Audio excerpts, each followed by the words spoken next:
Good morning, good afternoon, hello, and good evening.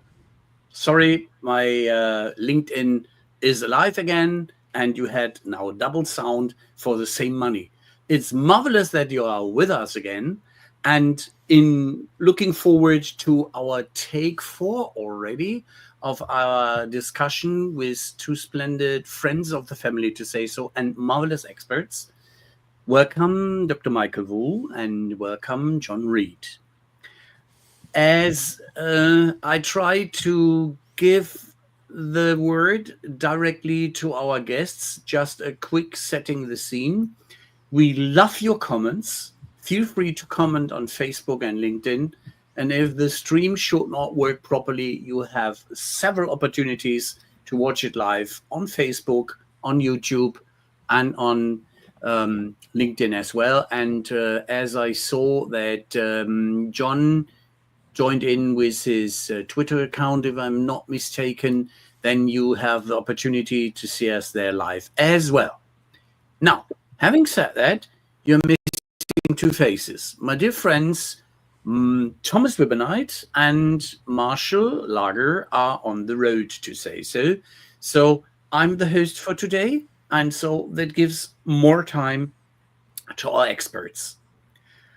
We have had several approaches in our show, and takes 1 to 3.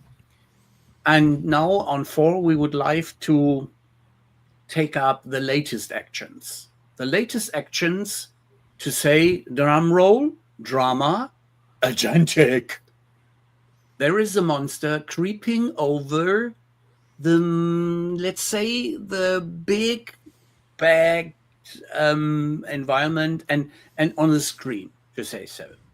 Such as 2023, we just have had the summer of AI with trusted layers and frameworks, a marvelous step forward.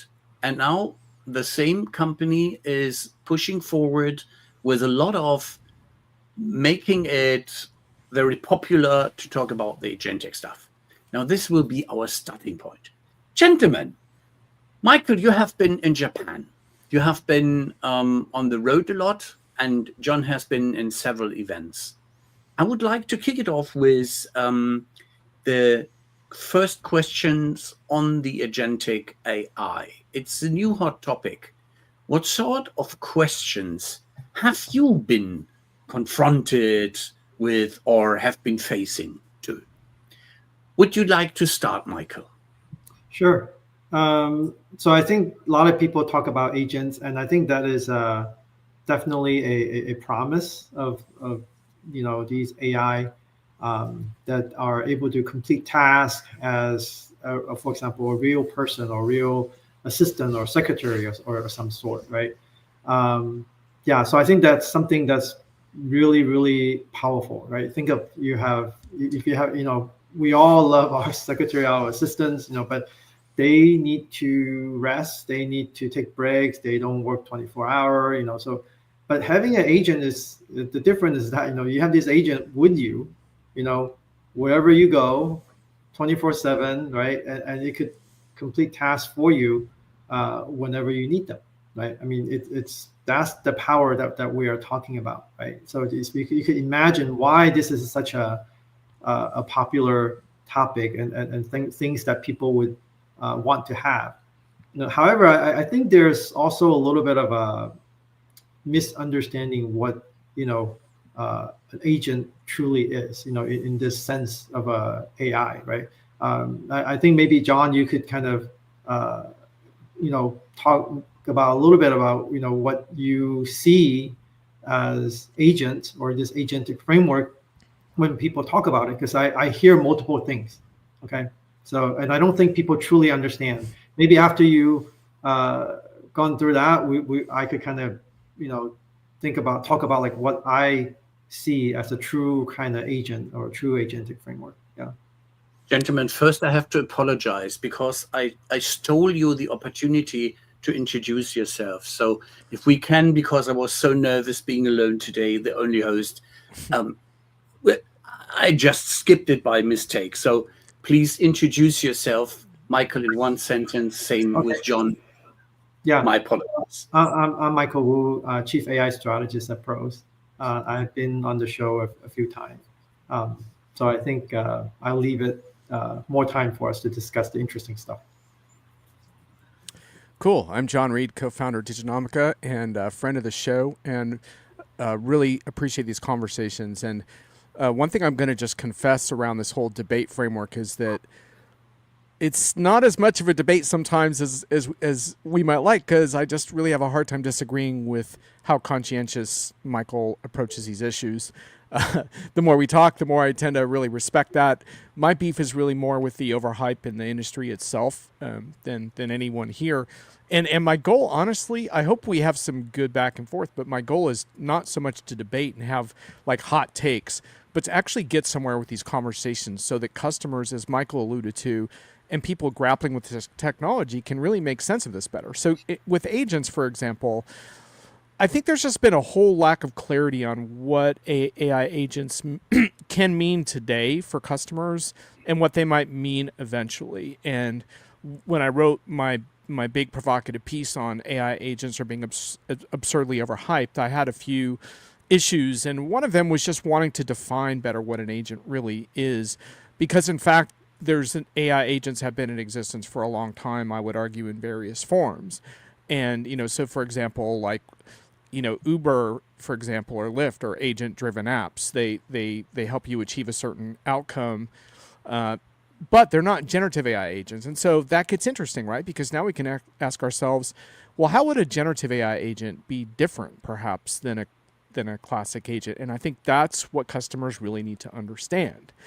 And I welcome the conversation about agents in this regard. I think it's helpful to think about how we might move from just interacting with bots to actually accomplishing meaningful actions. So I like the concept behind it quite a bit. But I do want to point out that in general, this fantasy of having an assistant that really takes care of all of the problems in our work lives is, I think, largely a fantasy. I think mostly agents are going to work well in the shorter term when they're really charged with a much more discrete task. And in many cases, the most interesting generative AI scenarios I've seen with agents are actually very, very task specific. And I'll be interested to see what Michael thinks about this.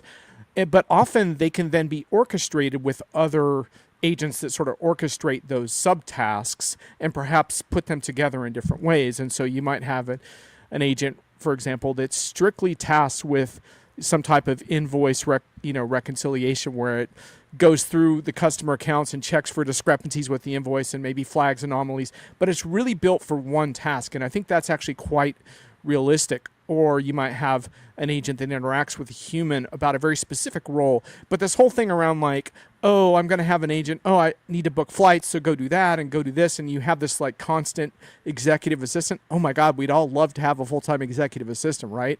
And I think someday that will be possible, but I would argue right now that's probably going to be a bit of an overreach. But there are some really cool things you can look at now, and that's why, companies like Salesforce are talking about 1 billion agents by the end of next year, because there are a lot of very discrete tasks that can, in theory, be performed by agents. The one thing I do want to point out, though, is that in many cases, it doesn't make sense for agents to recreate transactional workflows inside of transactional software systems. So that's one of the things I've really been pushing back on, is like, oh, people are using agents to rewrite their own CRM software or their own pricing software, their own ERP software. It's like, why would you do that? Because those systems are auditable and 100% reliable, whereas generative AI agents are probabilistic frameworks that work really well, I think, for activating existing workflows. So anyway, I'll stop there, but I think those are the things that I'm looking at, and I think it's interesting to figure out what's good now and what's maybe unrealistic now but might be good later. I'd love Michael to take up the... Yeah, that's very good. That's exactly what I was looking for. And I think you said a few things that resonate a lot with me, and what I heard as well when I travel around the world, is that today you see agents for specific tasks, right? Whereas your secretary can do virtually unlimited number of tasks for you, right? So that's one different, right? So in a sense, we're not quite there for agent. What we are there right now is what we call text to action. Okay, So or or language to action or something like that, right? So basically we are asking the LLM to perform some action for us, and that action is specific, right? And that's what we have today so far. And also, as you said, another thing that is also what I heard. Oh, we're going to have a million agent. If you have a million agent, then you know then there's a problem, right? Because you need to know which Right. agent to call for which task, right? Right. So you have to, Correct. yeah. Whereas in the example of a executive assistant or secretary, right? You just have one, right? And then he Yep. or she would know how to complete all the whatever task you may, everything from booking flights, making reservation in restaurants to, all kinds of tasks that you may throw at this particular agent, right? So that is what I mean. That I would say, like, a lot of people don't quite fully understand what a true agent really is, right? So if you have a million agent, right? Imagine you have to know exactly. We can't even hold a million names in our head, right? Kind of, or we know, or let alone knowing what their specialty is, what they precisely what they do, right? I mean, you know, so that's the thing, right? There's millions of Right. tasks for us to do, right? If you have a million agent to do a million different tasks, right, then it's useless because I have to learn, rather than learning how to do the task myself, right? I have to learn which agent does which task, and that's probably easier, right? But you still have to learn that, and you have to know in which context I need to call which agent, right? So that's the challenge, right? Michael, I So think one interesting thing about that is one of the reasons I think vendors like encouraging these millions of agents is because they want to position themselves as being orchestrators of all of that, right, on their platform. But I think the interesting twist to that is that, yeah, that sounds cool. Okay, the vendor's going to manage all this for me. Yeah, it can get a little bit of a fantasy vibe at some points. And then the other thing I think is that when the user asks for a certain task to be completed, they're not going to want to hear, well, sorry, but I can only execute part of this task because it's not integrated with this other software, or you don't have permissions for that, or you don't have a license for that. So vendors better be careful about what they talk about here, because users are going to want tasks to be executed seamlessly across software programs with these agents. They're not going to want to hear about, oh, sorry, but your blotch, fill in the blank license doesn't allow you to do that. And so it's going to be really interesting to see if vendors can cooperate around this enough to make these agentic workflows actually meaningful. So anyway, And we'll see. we have our first active LinkedIn commentary from Christina Yvonne, which was joining us on the last show as well. And I raised my question mark to participate with you on that question. She is wondering how autonomous apps can be described in use cases that are really valuable, not only in the enterprise segments. She rather thought of personal use like medication plans, or else for healthcare for elderly people, or scheduling studying plans for university, but also those are real game changers, or are those real game changers? Which use cases are really mind boggling? A new word I learned. I guess the real smash, the real hit. So now hide it to see you better. You catch the question, or shall I show it up again? Got it. yeah, I'm not quite sure if I fully understand what the question is asking. Is that a comment or a question? So, That is a comment from a LinkedIn user asking. yep. She wants to know, like, basically which personal agentic use cases, like, that you and me might have on our cell phones, for example, or computers, like, could be really game changing. Yeah, I think, well, I mean, it's hard to say, right? Because I think right now we don't have that agent, true, like I said, true agent, right? You have you have you have like kind of text to action kind of these, I would say, semi agent, right? They're not quite true agent yet, right? Each one of these agent can only do a specific task, and you have to give them the permission to do it, and everything, right? So that's hard to say, like, what's the game changer, right? The game changer is to have essentially this true agent, right? A full-time executive assistant that's there for you 24/7, wherever you may be, whether you are, you know, in the beach or in the ballroom or whatever, you could always call on this agent, right? So that's, that type of agent is I would say more task independent, right? Yeah. I mean, of course, there's some number of tasks that they are limited to because of, I would say access to knowledge, or they may not have all the skill or knowledge to perform certain tasks. But I think that having this true agent, if you're truly an agent, right, then it should be able to help you study, help you, plan your travel, help with your taking medicines or whatever, tell you when to exercise and everything, right? That's what the promise of a true agent should be, right? But we're not quite there yet. So, yeah. Yeah, I struggle a little bit with the mind. Oh, sorry. Go ahead, Ralph. You first.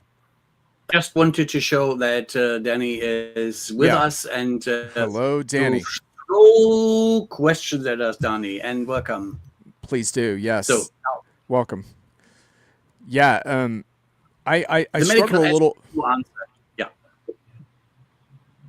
I struggle a little bit with the sort of mind-boggling aspect of it because I kind of just have to take it for what it is now. And yes, there will probably be things that boggle the mind down the road, but I think it's more important to ask sort of the questions around what this really means now. And I think for a personal user, it's not too much different than the enterprise in that I think you have to think of more discrete functions, but also take into account risk. So if I were getting an agent started on something for me, I might start by some pizza delivery scenario, or like you said, maybe some simple webinar registration, and start there and build a little bit of trust with that. Once you start talking about medical stuff, now you're really talking about signing over some pretty sensitive data. So I would encourage individuals to think about a risk framework just as companies do, because agents are gonna need your data to execute on their queries. And there's a lot of data privacy considerations around all of that, because so for example, if you want an agent to do all these amazing things for you, you're going to have to give it control of your computer or your phone, at least certain apps. And so I don't know about you, but I'd want to start small with that and build up a little bit some trust in all of that and figure out who's going to be handling that data for me. When you think about mind-boggling stuff down the line, I mean, there's all kinds of scenarios. I mean, I think I would put it in two tiers. The next tier of mind-boggling for me would be like, so for example, if I said to an agent, take all my videos, podcasts, and articles and turn it into an enrollment-based paid training course, for example, and watch it compile all that material and turn it into a training course. Like, that'd be pretty mind-boggling, but keep in mind, even at that phase, I would still need to review that material and vet it and probably fix a lot of things. And I did that recently with something. I'm trying to turn some notes into a PowerPoint, and some of it was good and some of it wasn't. So there's still a lot of human review there. The third mind-boggling phase will be that I hardly had to change a thing, like they basically turn it into a finished course. But, we got to take our time with this, and I think it's okay because we need time to adapt to these changes anyway. So yeah. Christina is back again, where she was inspired in the way she was participating in Ignite 2024, a Microsoft event, where some of these examples have been shown, such as we have been with the Dreamforce event and have seen some also interesting adoptable examples. You mentioned already the booking of flights and this. So booking the cruise and getting a nutritious food and some assisting on that is very interesting. And you mentioned it already. Now, where do you see, are we making the progress? And when the agentic framework is not yet there, where are we right now? What is working properly? So as I said, right, today where we are is, I would call them just text to action.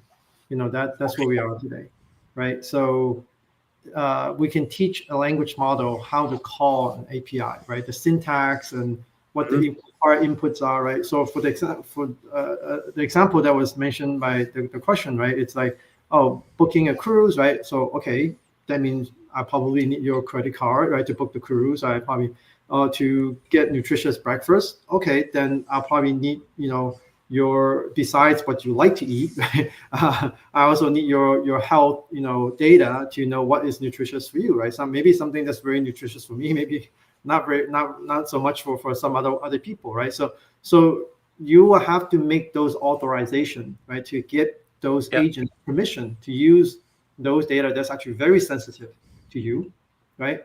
Otherwise, how would the agent be able to make that booking without, oh, you say, okay, you need your credit card to reserve a seat on this cruise, so if you, or room, or kind of cabin, right? Then if you don't have that, right, then it got stuck. And what happened when it fails? I mean, it's so there's lots of, I would say, these.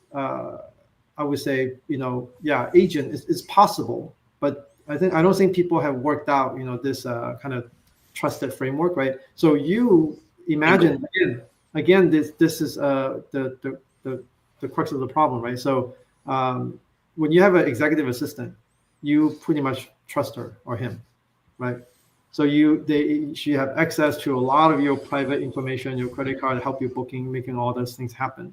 She knows your habit, what you like to eat, maybe what you don't like to eat, right? He may not know what kind of your health kind of data, but at least he or she would know what you prefer to eat, and therefore could just kind of follow that on, to maybe you choose certain things because you know what your health condition is. So from that, she can just transfer those kind of learning to getting a nutritious breakfast for you, right?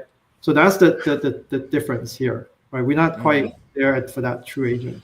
I got to argue with the commenters, so I think we do have a debate because I agree that the real time speech part is seductive and cool, but I don't think those are really terrific use cases at the moment. I mean, I can tell you for me, I'm not letting an agent book my travel or book my meal. I mean, those are really sensitive topics, not only sensitive data, but the degree of accuracy difficulty is really, really tough. I would much prefer to see something, much more kind of easy to organize with an agent. And just to give you an example, to shift it in a more enterprise direction, at a recent show, I saw a really good example of using agentic-like frameworks to solve questions about travel policies that individuals might have, taking the burden off of individuals inside of a company. And to me, that's a much more interesting scenario. I know that's not as cool and as exciting as like booking a trip, but who wants the agent to book a shitty trip for you to a place you didn't want to go at a time you didn't want to go to? It doesn't, yeah, okay, it's great to interact with the agent, it's super fun, but it's got to do the right thing. And I think, but when you look at some of the really cool use cases in the enterprise around like helping self-service, get me the information I need now, help me to figure out which travel is within the bounds of corporate policy and stuff. Agents are great for that kind of stuff. And if you want them to book your generic trip, that's awesome. But I wouldn't want an agent anywhere near my travel bookings. So we are in the middle of the fun, such as Christina is exactly on the run, looking for the interesting use cases. All right. Well, we can talk about use cases. I'd rather talk about use cases than mind-boggling scenarios, to be honest with you. So that is fair enough, and Christina is very open to this. I know her to a certain extent. So that is, as we were touching last time a bit, the ROI story, and that it has to develop, and that we have to be a bit more patient with this magic. The very important point was what we have in conjunction with medical diagnosis, anamnese, and advice, and the properly receptors, prescriptions is the proper word, which are coming out of supportive AI. So important word was trust. Another important statement was step by step, not the whole cake in one, but piece by piece. What have you seen, for instance, on your trip, Michael, to Japan? Because going to my gadgets, whenever I'm willing to go to the kanji written laptops or other stuff, they always overwhelm me what is capable of doing, and they surprise me. Where have you been surprised on your trip? Well, I'm pretty hard to be surprised. So I'm not like I would say super surprised, but I would say that uh, certainly in Asia and Japan, right, the usage of robots is actually definitely a Yeah. lot more prevalent than in the U.S. I Okay. think in Japan, it's I would say they have an aging population, right? So they don't have enough young people to care for the Yeah. elderly, and therefore they need to scale their kind of workforce, right? And one of the most effective way to scale their workforce is through augmenting them with robotics, right? So one person can actually, do, 5, 10 people's job, because they don't need to rest, they don't need to take Yeah. breaks, whatever. So I think that's something that I kind of knew that in advance, but it's I would say a little surprising to see kind of how far this adoption. That when you see robot kind of at the hotel kind of receptionist, they would just check you in, give you keys, and so all kinds of certainly robotic kind of waiter and waitresses. That's we've seen them around the U.S. in various places as well. But I think in Japan and Asia, there's yeah, more so in Japan, I would say. It's Okay. actually a lot more prevalent and consumer end user facing robots, right? I mean, certainly in the uh, yeah, factory and all that setting, robot is a commonplace already. Yeah. On your end, John? You have not Yeah, I'm been to gonna. Japan, but in the other shows you have been participating. Yeah, so I mean there has been some cool surprises. I mean, I think like one of the things that I was pleasantly surprised with, and I'm going to stick with the practical. And if sorry if people don't find this very sexy, but I did a couple of demos last week at a SAP user event, and the thing that I was drilling into is one of the problems we have with large language models is that in the enterprise is that we want more accurate results. And so in a Yeah. lot of cases, what's happening is vendors are using what you might call the context window to get a more accurate result using techniques like RAG, retrieval augmented generation, to apply Yeah. data from specific context, combining that with various kinds of instructions and policies that are fed to the LLM. But the problem is the whole thing breaks down when the LLM decides that it would rather source the question from internal answers that it thinks it has versus the context you're providing, right? So it's like if you're trying to give your friend some amazing advice, but then they're getting advice from their mom instead, then none of your advice was taken into account. So all of the work you put into that fell by the wayside. So one of the really big riddles is how can we stop that from happening? And the encouraging thing that I'm starting to see is improvements around that, especially with smaller models. It gets tougher with larger models that they tend to think they know what they're talking about, but smaller models especially you can kind of constrain. And of course there's other ways around this problem too, because you can build your own model and constrain it in different ways by training it only on your data, but it can get expensive. But these small models can be very interesting, and I saw a really cool demo. Again, it was an example around policy surfacing, answering questions about policies. But the cool thing about the demo was I got them to try to break it live by, it's quote unquote, hallucinating by asking it ridiculous questions like, can I fly a helicopter to Las Vegas? Would you authorize that? Can I bring 5 friends with me that are not on the payroll or whatever, and showing me that in fact it was very, very specific about saying you can't do that, or it couldn't deal with the uncertainty of saying I don't have the answer to that question, which is another key issue, is dealing with uncertainty. But it could specifically stay on track and not do anything weird, and not do the kind of things that Gemini did this week of telling some student that they should kill themselves in the middle of a chat interaction about homework.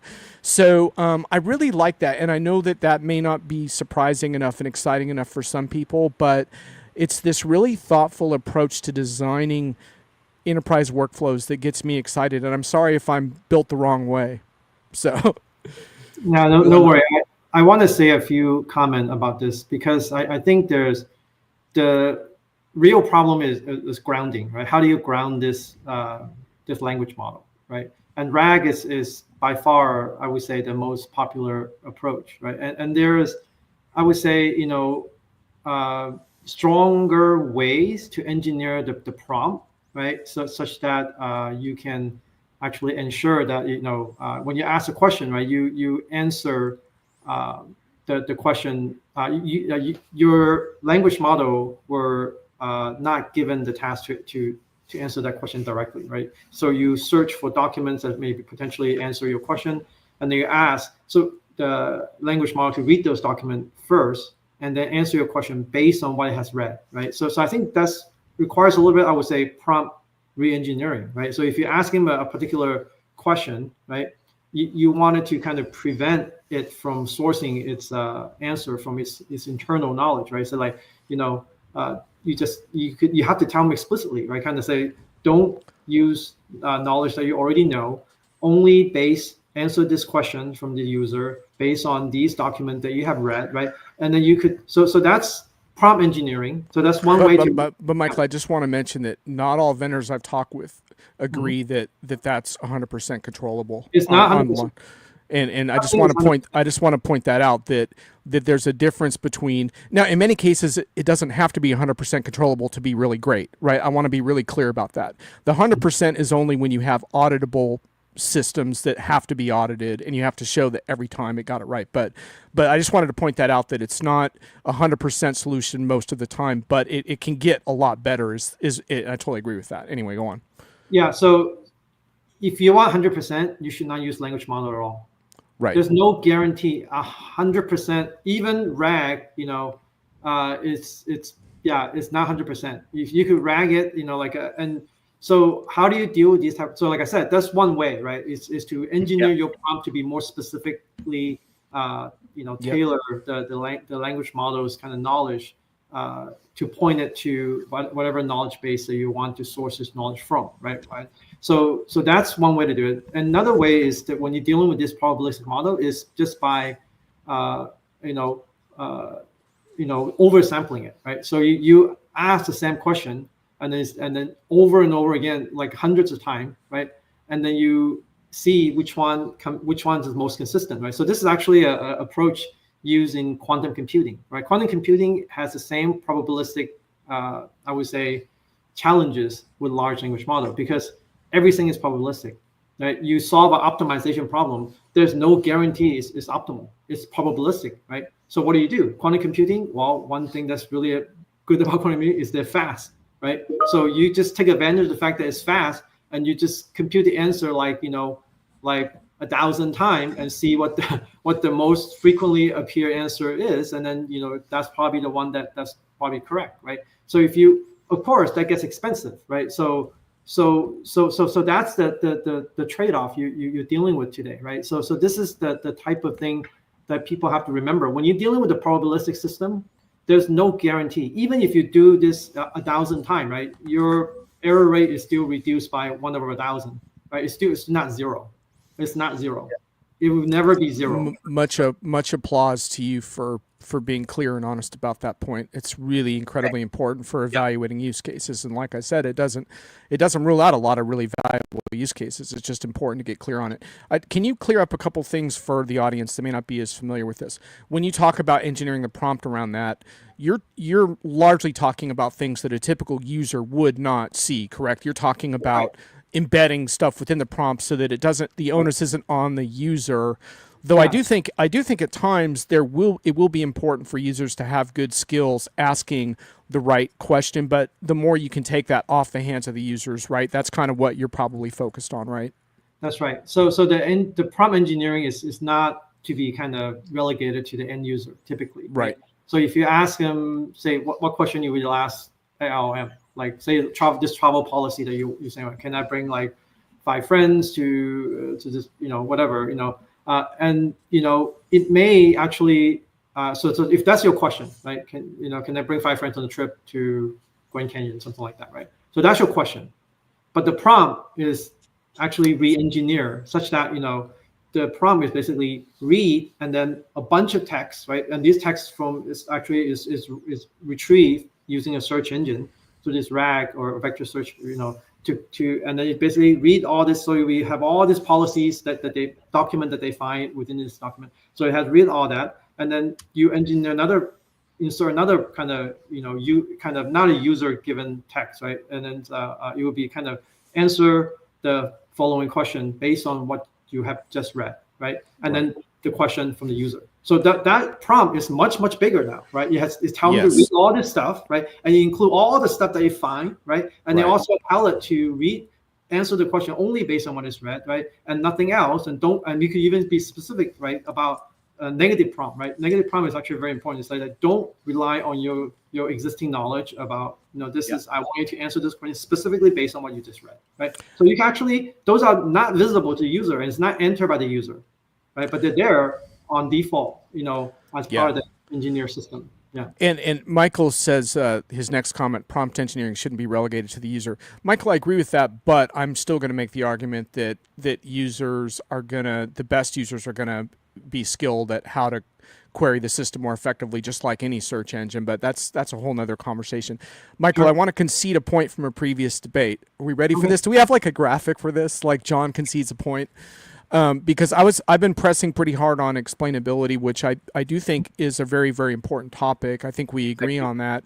One of the cool things that I'm seeing in these RAG-based demos with smaller models that I described, along the lines of the architecture you just described, is that explainability becomes within reach then, because you can cite the documents that are being sourced from the context window. So it does allow you to leverage a lot of the LLM's capabilities without having to get to the bottom of why it put out what it did, because there's a lot of scientists still trying to figure out why LLMs do exactly what they do all the time. But you can solve a lot of the need for explainability this way, and I saw some really good demos of that I'm going to be writing about, where it shows the links on the side panel and exactly where the information was sourced. So I think you were right about that can actually be largely addressed with these kinds of architectures. So spot Yeah. on for you. Yeah, that's kind of, I would say even as of a few years ago, explainability in both LM and some of the more traditional analytic AI, it's largely a problem of the past, I would say. People who are not, working in this area, doing research in this area, they may not know it. They jump on this bandwagon saying, oh, black box are not intelligible. And it's been talked about for a long time. So people, so things stuck with people, but it's actually not quite true anymore. Yeah. No, it's just something that it's one of the things that enterprises need to have on their checklist for how to properly design these systems, and to make sure that it needs to remain on the checklist. But I don't put it as high in the list of concerning problems as some people do, because of some of the things that I've seen.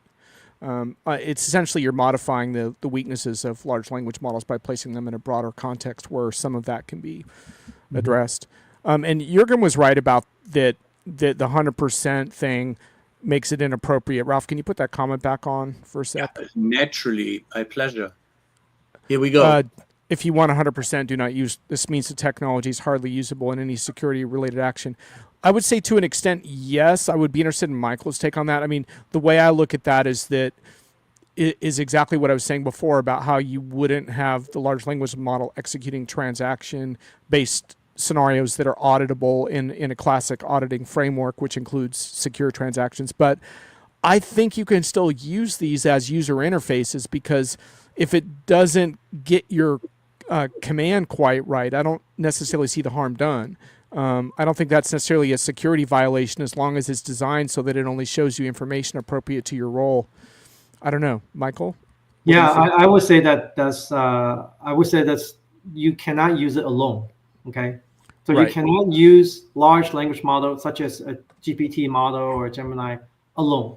You need to augment it with something, right? So right now, a lot of, Right. I mean, to an end user, sometimes that gets hard to kind of see what's because they are actually using the system through this language model as a kind of conversational user interface, right? So they don't see what's behind it, right? So like today, if you go to Google or Bing and type in a search query, right, and the answer is being generated, looks like Gemini or is generating that from on Google, right? But it's not. They're actually using RAG, right? They're augmenting the language model, right, with their traditional plain old Google search, right? Right. So similarly, I would say that, actually this relates to agent, right? This is what I mean. Today we are kind of more like from text to action. We not have quite have true agent yet, right? So your large language model can still be used in the security, domain if you call on some other algorithm to augment it, Yeah. right? Right. So basically, this actually kind of dovetail really nicely to our next topic about pre-Gen AI algorithm, right? Because a lot of these algorithm, or either whether it's AI or machine learning, or just plain old like algorithm that's static, that doesn't learn, right? That it's so you can actually have a large language model know how to call it and when to call it, right? Because you can actually have all the documentation about how to Yeah. use this API, how to and what the input requirements are, what the format of the input should be, all those documentation about these API. It could be a security kind of authentication, whatever task, right? And it once you read all that, right, then the agent, so-called I will call semi-agent, right, kind of the language model can basically know what the requirements are, right? And if you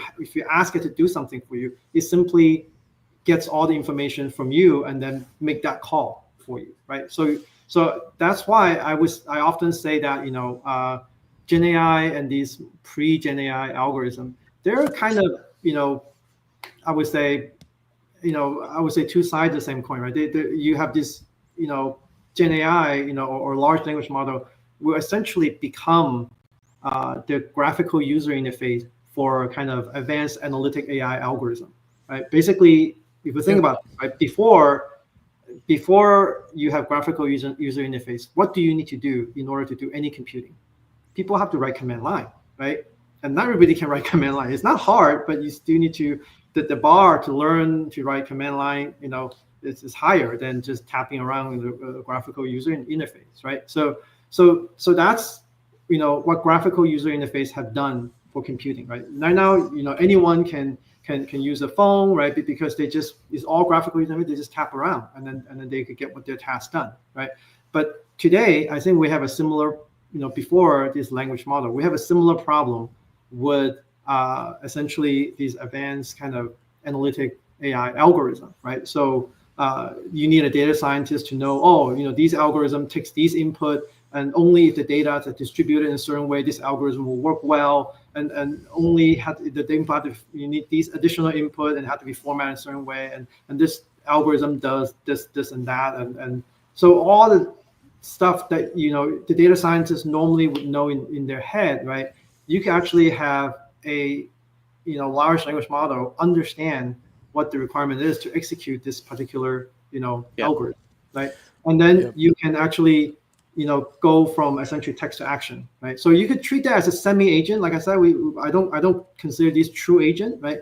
So you could call them agent, right, or pre-agent or semi-agent, something like that, right? If you can give the agent all the relevant information that's required to execute this particular algorithm, right? So Yep. yeah. So good stuff, Michael. And I would just add to that that algorithm is one scenario, but the other areas where LLMs I think are going to be very promising are where companies that already have workflow automations and rules-based automations that are hardcore and proven in transactional settings that can be triggered by the user interface interactions, right? Thank So you. one of the Yeah. big messages for getting good use out of LLMs and AI, generative AI, is get your data platform in order, get your workflows in order, because those are all, and your algorithms, because those are all the different things that large language models can utilize to create new scenarios that are empowering for users, which I hope, by the way, is the goal here. I hope the goal here is to empower Yeah. users and employees to have more fulfillment and exercise more of their human talent and get most of the repetitive functions out of their work. That should ideally be the goal. I realize that won't always be the case. I did want to point out one thing though, which is that I thought there was a very significant book in 2016, Weapons of Math Destruction by Kathy O'Neill, which essentially problematized the notion of algorithmic scoring systems that are used quite prevalently even today in a broad variety of industries, mostly to simplify management of complex paperwork and stuff, but ultimately end up in very discriminating scenarios. And so whether it's discrimination in hiring or discrimination in law enforcement, or really heartbreaking stories when you dig into how these algorithms are misused. For example, scoring misused in how teachers are scored has Yeah. been very, very damaging to the teaching profession, in my opinion. So I think a really big message from all of this is that algorithms are not God. They're not the truth. They are fallible and they need to be audited just like everything else in your IT. They're not better or worse. They're accountable to the humans. And so you can build a good algorithm that helps you do your job better, or you can build a discriminatory algorithm that creates liabilities for your company and potential risk factors down the road. So I just wanted to mention that because right now, the regulatory framework, in my opinion, really isn't intelligent enough to supervise all of this. And so if companies don't take this upon themselves, then they create both risk exposure and also flawed processes. And I just wanted to jump also into the pre-gen algorithm story. Is there anybody out there who remembers Watson? Mm-hmm. We have already won a artificial intelligence mania with the Watson mania from the 3 famous blue letters, and they are now running behind that train a bit, as unfortunately, if it's not the buzzword bingo, yeah, one has to bring himself back to mind, such as Watson, not only for chess playing or for doing great quiz shows, but there was already a lot of good stuff using in industrial manufacturing, in medicine, in Yep. analyzing, and a lot of not only face recognition. So I just wanted to drive a bit towards our second cool topic, what was already there and might be unfortunately a bit forgotten. Mm. Yep. Yeah, I think that's it. I think it is largely forgotten, because like I said, it requires a more um, you know kind of esoteric kind of skill set, right? To know Yeah, what's there, right? So, however, I think that with the language model, that will actually make them more revive their popularity again, right? So today, right? I mean, Yep. imagine you have to write command line to use all the apps in your phone, right? Who would remember absolutely. all that, right? But with graphical user interface, right, you can just like tap and recognize icon and do whatever computing that you need, right?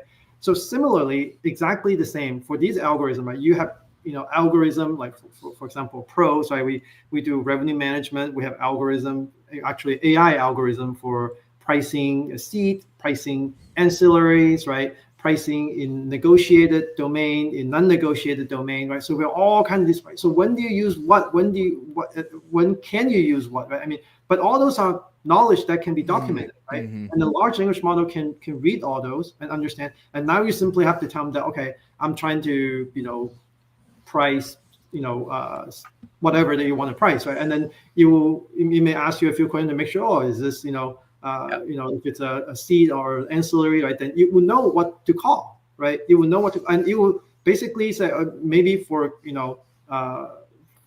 this language model, this semi agent being a good agent. So I'm calling my another algorithm to help me answer this question, and this is like and then therefore it will actually return the answer that's actually grounded by those these pre-Gen AI algorithms, right? So these pre-Gen AI algorithms serve as grounding for Gen that's right. AI in scenarios where these are tasks are, I would say, highly domain specific, right, and so on. So I think that's where the popularity or the of these pre-Gen AI algorithm, yeah, they may be forgotten, but actually, large language model can actually bring them back, to and so that Exactly. people know about them Well, more. and remember too that a lot of these things aren't forgotten. They're just being used in more of a subtle way that companies aren't making a big deal out of. And this was one of the things I gave one vendor a hard time about this year, because they were showcasing their generative AI stuff on stage, and it wasn't even stuff customers could use yet. And yet the next day I had an amazing talk with a customer that was doing all this amazing stuff with shop floor robotics that was actually in use and having a real impact in that. And I was like, don't you want to share a little bit more about what customers are doing right now instead of this fantasy land of what may someday happen with generative? And so a lot of the things Michael is referring to actually are making a difference in the lives of customers. And in my opinion, vendors should showcase it a bit more, because it's, who says that a tool gets old, isn't sexy just because it's an older tool, right? It's still a great tool for its purpose. And it may even be a better tool when you put a language model on top of it, but that's a whole nother discussion. And honest, the ease of use is one key differentiator. While everybody is now agent driven or Gen AI, popular utilization, testing, playing around with it, but we have to develop, as we are talking to an apprentice or to a small child, we have to grow with it, we have to experiment, and we have to find the proper use cases, such as one of our users from YouTube, Terence, is asking, can artificial intelligence play art? Thanks for that can of worms, Terrence. Nice job. I love just throw in a 5-word question and just blow open the whole show. Nice job. Well done. The thing is, it can not only be a robot which is drawing, what we had in UK as an example, but we do have also where our dear friend Natalie Petuhoff is advising with empathy and compassion.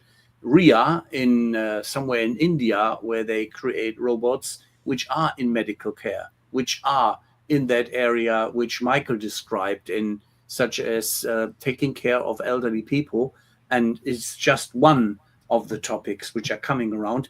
And what I really appreciate is that the ground which was created by SAP and by IBM with Watson and with several other tools is foundation work, such as where you do not get the flashy awards, but it is the leg work which is done.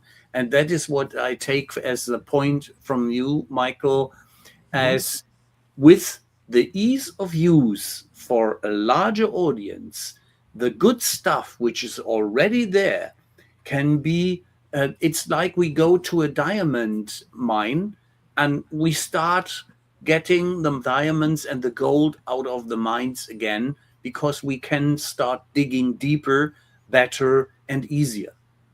Precisely. I think that is exactly why, I said LLM, a large language model, essentially will be the graphical user interface, for, these traditional pre-Gen AI algorithms, because, now you just have to describe what you want. And then since the language model have read all the documentation, it can basically know what to call and what to execute, right? So that again, that functions very much like what I call these text to action, right? Or I want to call them semi-agent. I don't feel that they should be qualified as true agent. Many people would consider them an agent, right? But yes, I love it. Semi-agents. I love it, Michael. I'm with you, man. Or pre-agent or some semantic precision for the win. Absolutely. Semi-agent. I'm gonna borrow that and credit you. Thank you. Yeah. And to answer Terrence's question, definitely no. Which one? And if we would have asked for Europe on that the power grid can take all that need of artificial intelligence, the proof was shown last week that nearly half of, or nearly complete California was out of energy. Ask my friend Thomas, he really loved it. Yeah. So we do not properly prepare ourselves, not only in experimenting, but thinking the next step. Where do we get all that energy?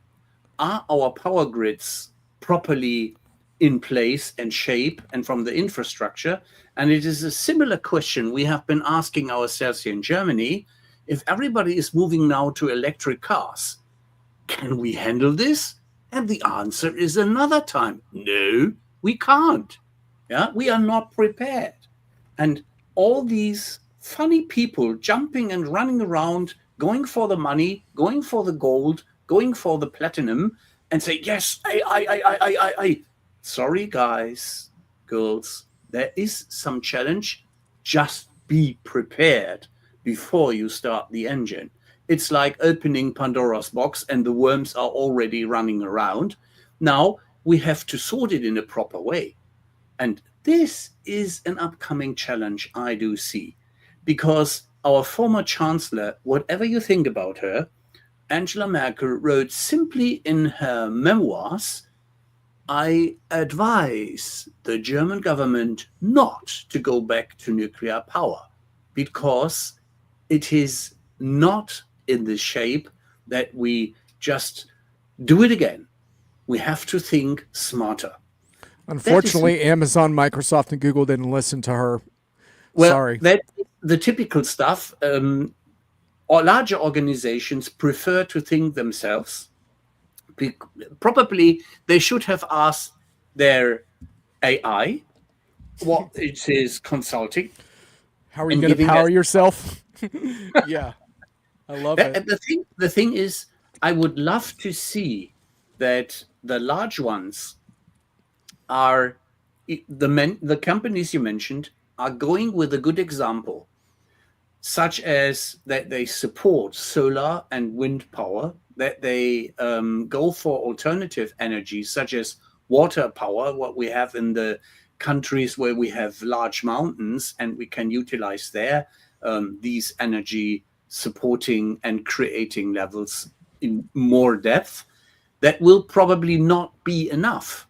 But why do they stop inventing something brilliantly? Nuclear power is not the name of the game from my end.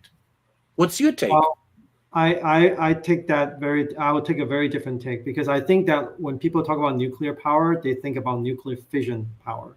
And there's Okay. actually a lot of innovation, even in the fission space, right, to make that actually very safe. There's, Okay. Good yeah, there one. actually are, thorium molten the different technologies, right, that's actually existing today that will actually make the fission process a lot safer. Okay. That's one. Actually a uh, popularity, in small reactors. You could just put one in your home. It's safe enough for you to put one in your home, and there won't be a meltdown like that. I think people have this wrong kind of picture, thinking of this big kind of reactor meltdown like Chernobyl and stuff like. We way past Or that. Three Mile Island. Yeah. Sure. Yeah, Or I think somewhere that. in Scandinavia. Hmm. So I think that, yeah, those massive kind of fission, uranium based kind of Yeah. reactor, yes, there are some risk, and you know, even though the risks are contained to be very, very small, but even the tiny, very, very small risk, if it happened, it could be devastating, right? So that's why people are afraid of that. But there are actually many, many innovations in that, right, to make these uh, fission-based kind of reactor much, much safer, using kind of uranium pellets that are kind of, so their fuel design, okay, that's a whole another topic that I could go into. I actually have a friend actually in Japan. He's a professor, and we talk about this very often when I visit him. So yeah, so there's, besides, so that's on the fission side, okay, and Yeah. fusion is, it's not, we're not quite there yet, but at least the energy output is proven to be positive, right? So people are thinking another, like, I don't know, 10, 15 years to make it commercializable, right? So people always say that fusion is always like 10, 15 years away, because as the research move on and progress, right, they discover more problems. Right? But I think, they're actually, with the help of AI, we are actually getting a lot closer to real commercializable fusion, reactor design, right? So these tokamak, fusion torus confinement, magnetic confinement mechanism for fusion reactors, they're actually redesign the shape of these interior to make them much, much more resistant to heat and damages, and so they're just amazing. There's people are not in this area may not know this, right? So they stuck onto this kind of traditional image of kind of nuclear power, what nuclear power is, what or was. But I think we move on. I think the scientific community have made a huge amount of progress from the time when those accidents occur to where we are today. I'm grateful for that statement. I do not have to agree, but I see there is progress, and you are involved in knowledgeable people, and you know several which are digging into that deeper, which I appreciate, because we have to solve that problem. John, you were just taking a deep breath. Rapid fire response. I'll just get it real quick. A couple things for Terrence. I would say that I'm fine with Michael's nuclear vision, but I would say that when the big AI companies are all pushing back all their carbon emissions and talking about nuclear power, we have a problem with energy consumption that they've acknowledged, and we need to address that. I think there's some interesting ways of doing that. I think this trend towards smaller fit-for-purpose models could be one encouraging part of that. I'm also documenting things like active inference AI, which are actually inspired by different kinds of AI that function more like the human brain, that don't require these massive amounts of data to learn every single little thing. And if we can transition more into that, I think that's a very liberating view of AI if it can happen, because it takes away the big AI dominance of a handful of vendors with very questionable executives at the top of those companies in most cases, and all the power that those models consume, and reframe AI in a different direction, more decentralized. I don't know if that will happen, but I'm trying to document it. And finally, Terrence, on the artist thing, yes, AI can draw and do art. Thanks largely to the fact that it was trained on the backs of a ton of uncompensated creators.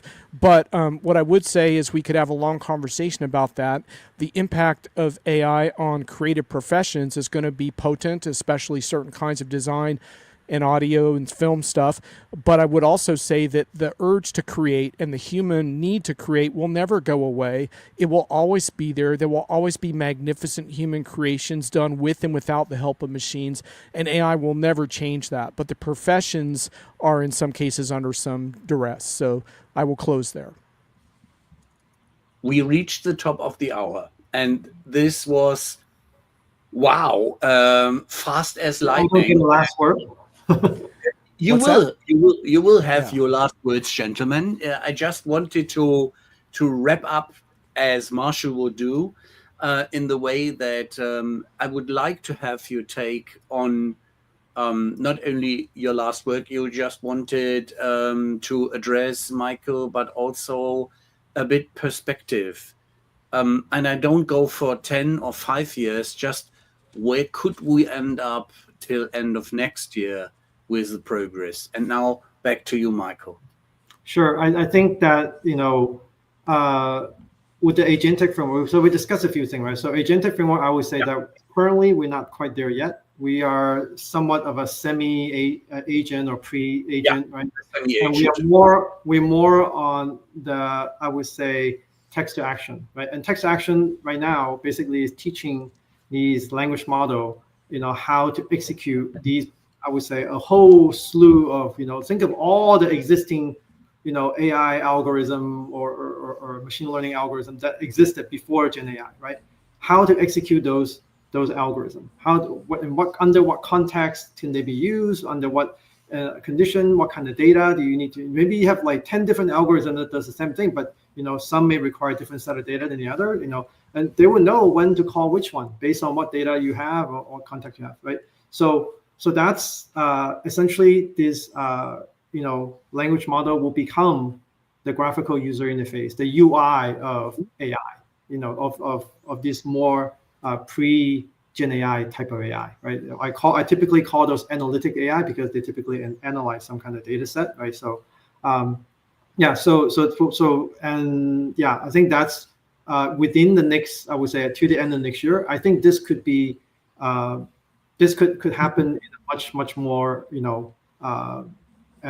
grander scale, right? So now that people are starting to teach AI how to execute a small number of these algorithms, but maybe by the end of next year, their language model would have learned enough about the existing algorithm, all the different existing algorithms that's out there, right? That they can actually know what to call, right? Then we are getting closer to a true agent, right? Whether you still need a specific agent, right, to do a specific task. I think if we could kind of divorce from that and get just one agent that does all these things, right, and then we'll be there. I think we might not get there, but I think there is possible that we get close by the end of next year. John, your take. Cool. Yes. Well, I just wanted to thank both of you. What a fantastic conversation, and I feel a real privilege to be a part of them. So thank you. I'll just close. I think it's going to be a fascinating year to hear more customer use cases and what they're learning and the pros and cons. I think we're going to start hearing more about results. I make a distinction between results and ROI. Results is about pointing to, okay, this really helped me. ROI is much more complicated because the costs of these technologies are still to some extent a moving target, as well as vendor pricing around these technologies. But results also matter, so we can make a journey towards results. That'll be cool. And the final thing I'll just say is I think that I don't view this as a neutral technology that is going to create a wonderful future on its own. I think we all need to take responsibility for getting the kind of AI we want in our lives and in our companies and in our projects. And I see too many people and companies saying, oh, well, we'll just take whatever the vendor gives us. No, you need to take more ownership over the future of work inside your company.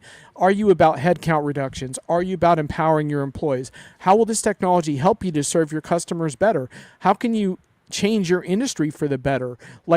Don't accept just absorbing these technologies as the status quo. Look at what you can do with them creatively, and then we can have great conversations. Please do not get an AI couch potato. Take yourself into action.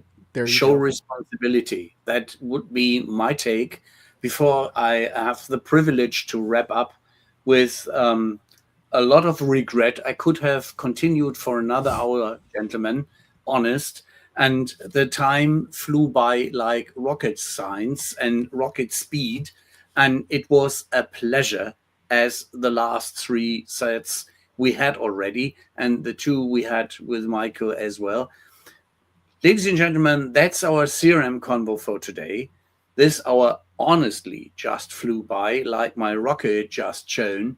And we enjoyed very much our enthusiastic audience, which co-worked with us and asked and put the right questions to the front of our guests and experts so that we had a very vivid conversation. Thank you for being with us this week and being so active. Thank you to our guests. Thanks so much for being with us this week. And our experts, Michael and John, it was a fiesta, as we say in Germany, a fest. We really enjoyed that one. I did honestly enjoy, and I trust that in the rerun, Thomas and Marshall will do as well. Please stay with us on the next Tuesday and tune in when we drive to the impact of programmatic advertising and customer experience with our guest Diego G. Prado. We will look what we can take out of that, and it is my pleasure that Terence had so much fun. And yes, you're welcome. Thanks for your participation. Gentlemen, I just go backstage and thank you very much for participating, our audience. It was marvelous. Thank you and take care till next Tuesday. Bye-bye.